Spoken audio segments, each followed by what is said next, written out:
Hi everybody, welcome back to the Hard Reset Info channel. Today I'm going to tell you how to change the response time of your monitor Samsung Smart M8.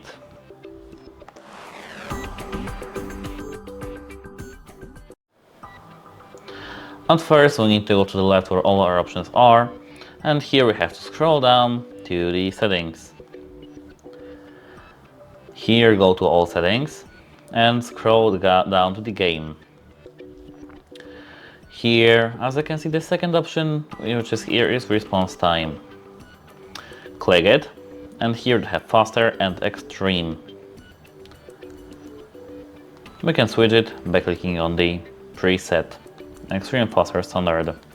And that's how it works. Goodbye!